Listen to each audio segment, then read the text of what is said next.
Okay, beautiful. Good morning, everybody. Tarryn Reeves from Four Eagles Publishing and the Publishing House Concierge this morning, who is being joined by Amanda J.P. Brown, all the way from the USA. And today we're going to be chatting about Amanda, her business, and why she said yes to becoming a best-selling author with Four Eagles Publishing inside our current multi-author book project, Phoenix Rising. Welcome, Amanda. Thank you so much for having me. It's great to be here. It's a pleasure. Now, Amanda is a former trauma therapist. She went from high school dropout and drug user to college graduate, earning 2 master's degrees. She is an author of You're Brave Enough, 8 Daily Practices to Be Your Own Hero. And today she guides women through tough life transitions so that they can gracefully release their old expectations and rebuild their lives confidently, free from shame and judgment. What a wonderful gift to give people, Amanda. Tell us a little bit about how you do that.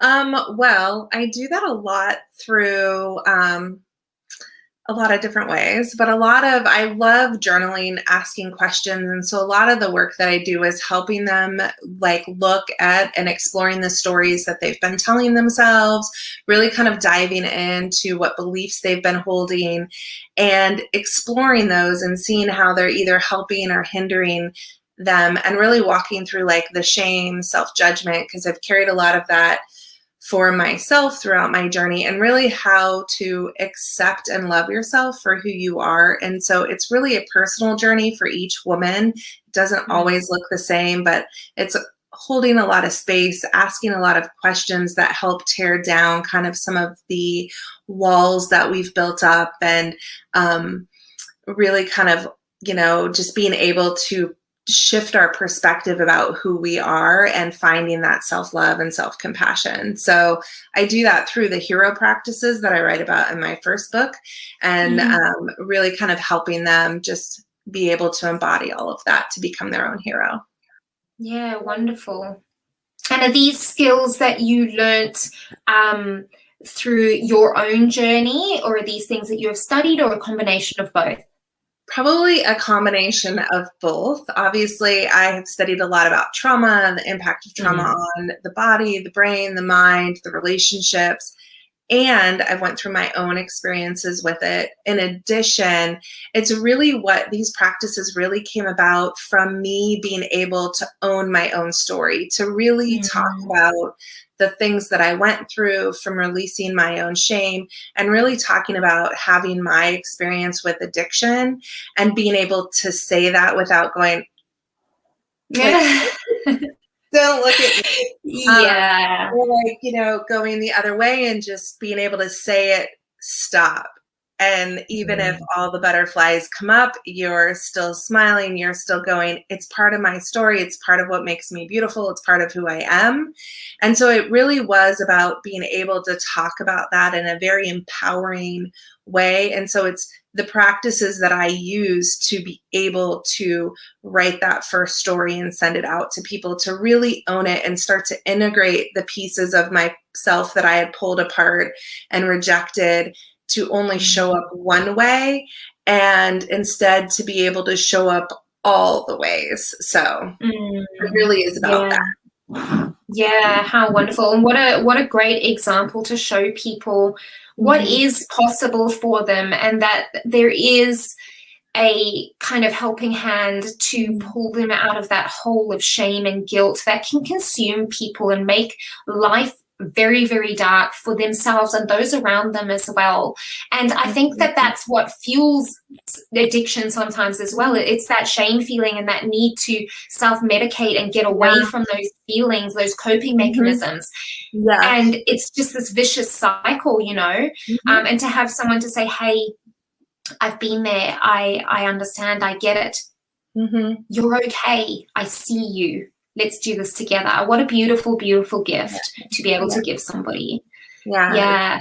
And it feels amazing to me to be able to walk with these women and to really just be with them through this transformation that they experience. It's an incredible gift for me to be able to be with them too, because it's, for someone to allow you into that space, it's just so sacred. Yeah, and I think trauma shows up a lot of different ways for people, and we internalize it differently.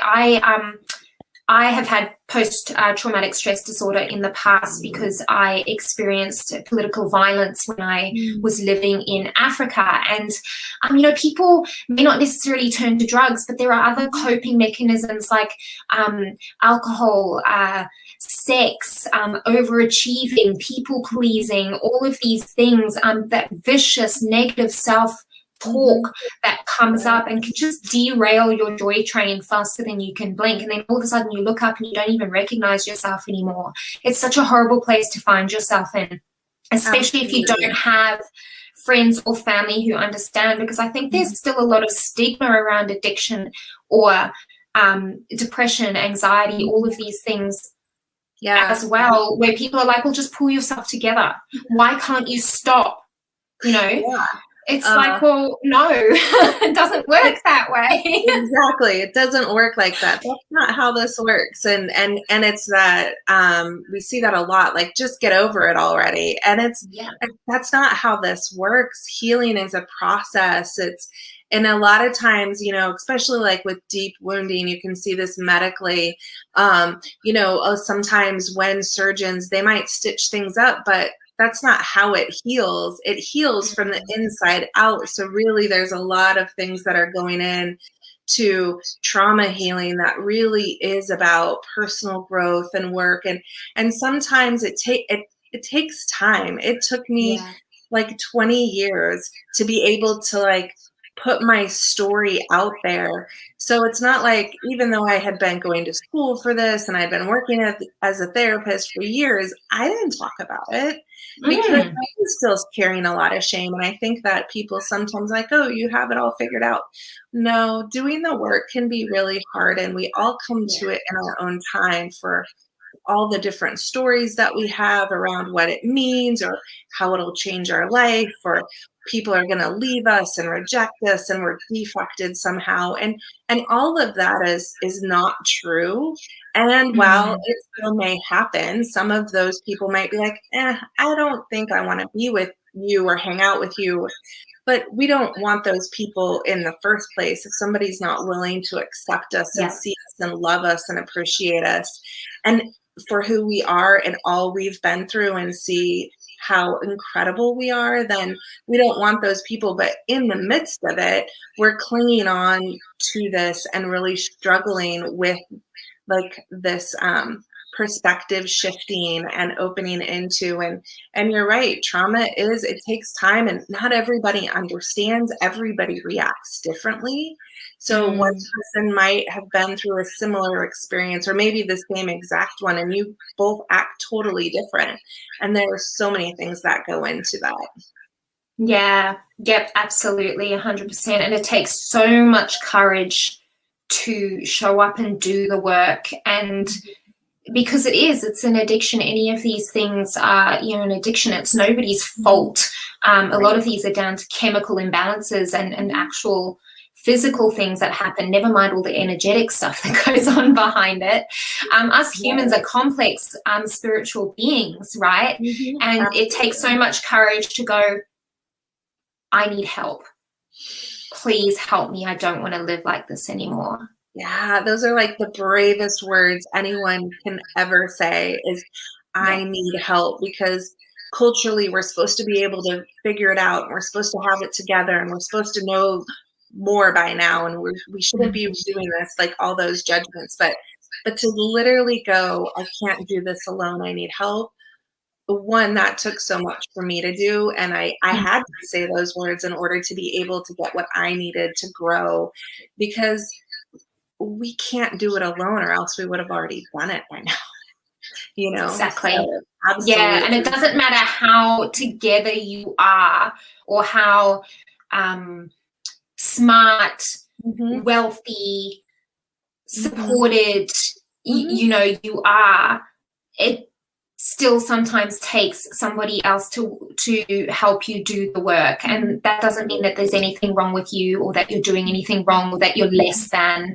Right. It just means that you just needed a little bit of a kind of like a tractor pull out of the mud I remember when I was diagnosed with chronic depression and major anxiety, I had a massive argument with my doctor at the time, and I just remember sobbing in the chair going, there's nothing wrong with me, I don't need that, because I knew that culturally, like coming from Africa, all of those things, and I know worldwide, but especially in countries like Africa, it's like, don't air your dirty laundry, you know, Absolutely. Pull yourself together, get on with it. There's some people even said to me, there is no such thing as depression. What's wrong with you? And a lot of cultures are like that, like the whole mental health aspect of that. And stoicness and like this, we just deal with it. We just keep on trudging through and we don't talk about things like that. And it is like, it's really hard because I remember somebody asking me similar experience, are you depressed? And I wait, what? Am I right? Like, no, of course not. I'm not depressed. And then I'm like, well, am I depressed? Maybe, but I'm not going to tell anyone about it because I'm so ashamed because there's this big label attached to it. And you know, as I was sitting there literally screaming at her like a crazy person and sobbing hysterically that there was no such thing as depression, she was like, Tarryn, let me explain it to you this way. She said, there's this hill, right? And you've been trying to climb the hill. And she said, but you keep slipping back and getting stuck in the mud. She said, all I'm doing by giving you these antidepressants is hooking you up to a truck that is just going to pull you gently out of the mud and help gently pull you to the top of the hill so you can get to the top of the hill and stay there rather than going up and coming down and going up and coming down. And when she explained it to me that way, I was like, oh, I get it now. I understand that. And this is the power of storytelling, right? As a teaching tool. Because when you tell a story, then somebody can relate or they can understand it better. It gives them context. It gives them connection to emotion or place or things like that. Or if you just give it to them like fact-wise, they're going to resist a lot of the time because they haven't connected with it. They don't understand. They've got all of this baggage that's hanging on. But when you give it to them in a story, that's the best teaching tool. Oh, yeah, absolutely. Like being able to do metaphors and really help people relate and understand where they can conceptualize what you're talking about differently is powerful. And that's storytelling's amazing that way.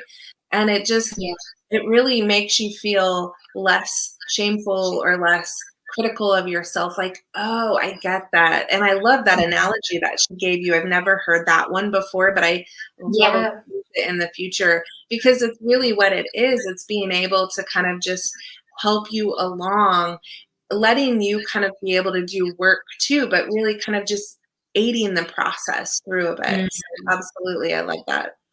Yeah. Now you are writing a chapter inside of Phoenix Rising, which is a multi-author book project on with my company at the moment. What drew you into saying yes to a project like this? Well, one, I love the idea of and how you've brought all of these women internationally to talk about their stories and to really talk about, the name was absolutely drew me, was the Phoenix Rising, because I talk about that in my book. And I really believe that we can, you know, rebirth ourselves and kind of grow from our own ashes. And I talk about darkness a lot. So really kind of forging ourselves in our own darkness. And so I was automatically drawn to the energy that you've put into this. But being a part of something where we talk about these things internationally just elevates it to like this next level, because it's not, these stories aren't just like for the US or for Africa or for whatever country you are. These are stories that are timeless, the stories of people, the struggle. And so really being able to share and inspire globally is really what drew me to this. Yeah, beautiful. Wonderful. I love how you verbalize that so beautifully. Now, what are you hoping to achieve either in your business or in your personal life or both as a result of being a part of a project like this?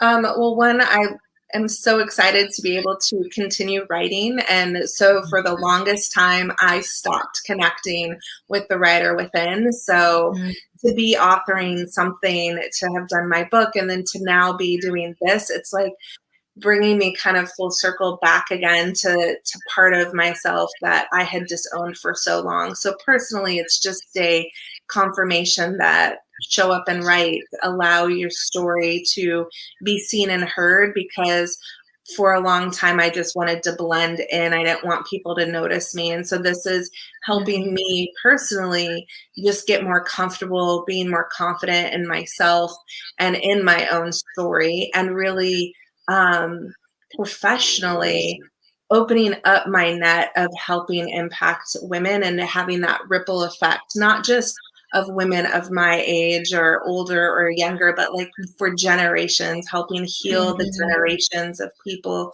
who've experienced things similar and helping them know that healing is possible.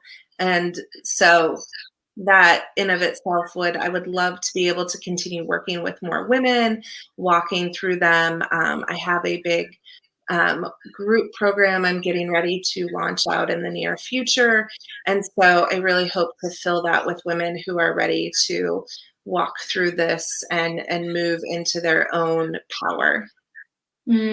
Beautiful, wonderful. And yeah, these stories of challenge to triumph, struggle to, I was going to say glory, but it's to shining, struggle to shining rather. They're timeless human experiences. It's part of the human journey. And, it's not like, people can only have drug addiction from the age of, 20 to 30. It's like, no, like there's babies born into hospitals that, are addicted to drugs. And then there's people in their 90s addicted to drugs. Like, it doesn't discriminate on age, gender, race, belief, whatever it is. Yeah. So wonderful. Thank you so much for having joined me today, Amanda. It's been a beautiful, insightful conversation, and I can't wait to see what you're going to bring into the world with Phoenix Rising.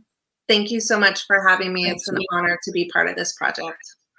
Thank you so much. And for those of you listening, the next multi-author book project name has dropped. It's called Corporate Dropouts, Employee to Entrepreneur, Meet the Entrepreneurs Who Took the Leap and Soared. So if you resonate with anything that we've been speaking about today, you want to impact people around the globe with your story and your message, and you identify yourself as a corporate dropout, decided, no, that life is not for me, I'm going to do things on my terms, please message me, reach out, and let's have a chat about it. Thank you so much, Amanda. Have a wonderful rest of your day.